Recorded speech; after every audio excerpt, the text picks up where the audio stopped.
Beijo pra você, viu, Lucas? Valeu, beijão. Tchau, Quando tchau. a gente fala em olhar para esse skincare, esse cuidado, o que a gente tem que pensar primeiro? Higienização de pele direitinho, protetor solar, quais são os cuidados básicos?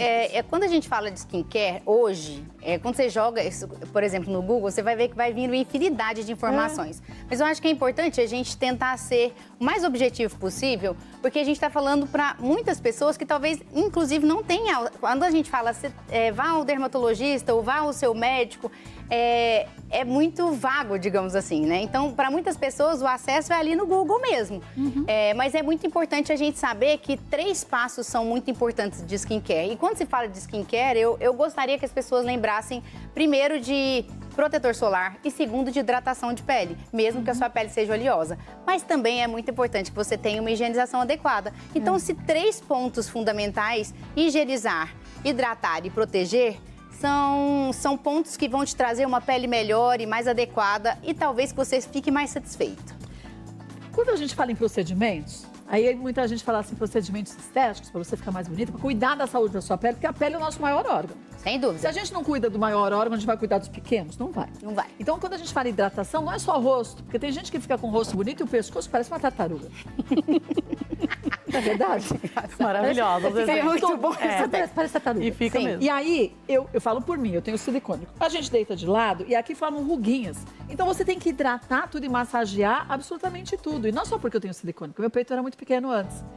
Quem tem os seios maiores, quando dobra, forma ali uma marquinha. Se isso não te incomoda, fechou. Pra mim, incomodava.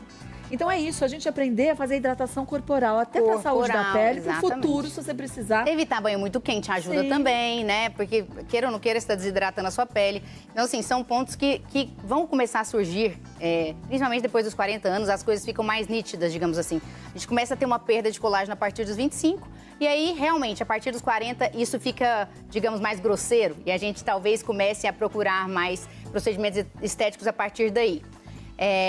E o que você disse é muito adequado, porque assim, realmente, você vai começar a ter vincos ou rugas em regiões que antes você não tinha. Por exemplo, pálpebra inferior, colo, aquele famoso bulldog que todo mundo queixa. Bigode chinês. Que é o bigodinho chinês. Então, assim, a gente precisa adequar, quando a gente fala em procedimentos, você precisa adequar a queixa do paciente, é uma coisa muito minha até. Eu não gosto de apontar queixas. Eu gosto que a pessoa traga as queixas. Por quê? Por aquele motivo que a gente tinha conversado. Se eu aponto a queixa, a partir daquele momento, passou a ser a queixa, passou a ser uma dor para ela. Porque a gente colocou uma pulga atrás da orelha. Mas você sabe que eu acho que às vezes a pessoa não consegue nem identificar a queixa dela, porque ela tá tão acostumada com aquilo. Concordo, mas eu primeiro... acho que não tem solução, né? Mas é importante dar o primeiro passo. Não, porque sim. se você, de fato, só coloca defeito, essa pessoa vai enxergar nela só o defeito. Agora, por exemplo, os lasers. A gente joga em laser tudo, né? Laser parece que é um produto só, uma forma e tem uma infinidade de coisas. Em que processos, por exemplo, você falou de flacidez, de falta de colágeno, o que pode ser feito? Claro, não generalizando, para que você estimule esse colágeno nos procedimentos estéticos. E quando a gente fala de pro-aging, a gente fala de envelhecer bem, a gente fala de colágeno. Basicamente, a gente está o tempo todo falando colágeno, colágeno, colágeno. Bioestimulador de colágeno, lasers que estimulam colágeno. E quando a gente fala lasers, é o que você falou, existe uma infinidade de lasers. A gente tem um mercado da estética extremamente aquecido, com várias coisas novas chegando a todo tempo. Então, assim, é sempre muito importante a gente lembrar que existem pontos que são essenciais.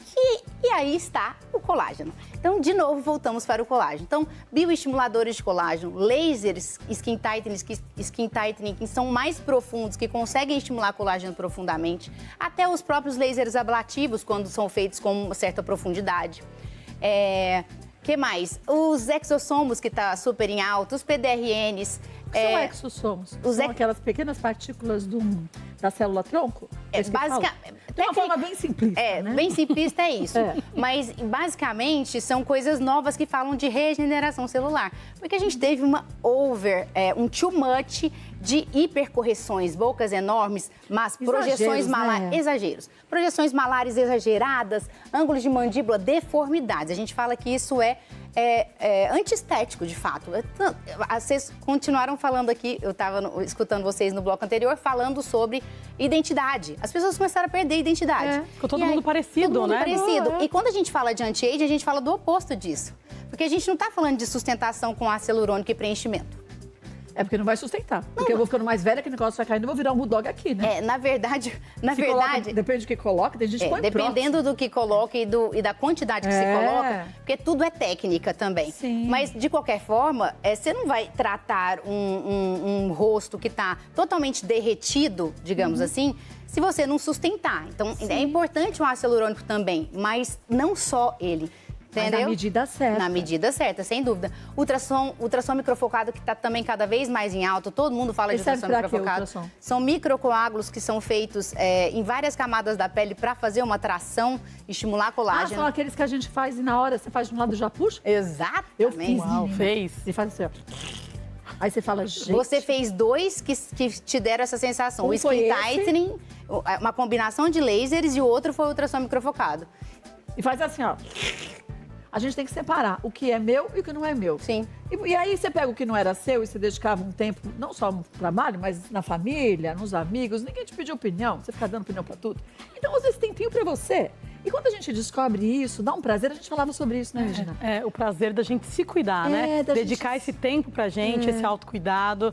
E se reencontrar, né, Kátia? Também. Se priorizar. Se priorizar. Isso é importante. Eu sempre falo que procedimentos estéticos são válvulas de escape para muitas coisas. Eu conto um caso muito recorrente, assim, que na minha clínica eu tive uma paciente muito especial. Até mandar um beijo para ela, dona Neuza. Tem um antes e depois incrível, inclusive. Uma paciente que passou durante anos se isolando do mundo por ter perdido uma filha e o resgate, voltar a viver, teve a ver com o procedimento estético que ela começou a fazer 12 anos depois da perda da filha. E ela veio trazida pela outra filha. Então, assim, quando a gente vê uma pessoa fazendo algum procedimento, é muito fácil a gente apontar o dedo e querer... A gente não sabe o que aquela pessoa está passando, a dor. Histórico, né? É isso. E assim, é um restart para muitas coisas. E a gente não pode... A gente tem que ressignificar isso, entendeu? Acho muito importante a gente falar, inclusive, sobre isso. E eu acho que é isso que faz diferença, porque a vida dela mudou depois. Muito. Não que ela não sentiu mais a perda da filha, ela continuou sentindo. Sem dúvida. Mas ela se sentiu pertencendo a um outro grupo agora importante, daqueles que querem continuar vivendo. Exatamente. Apesar da dor. Apesar da dor.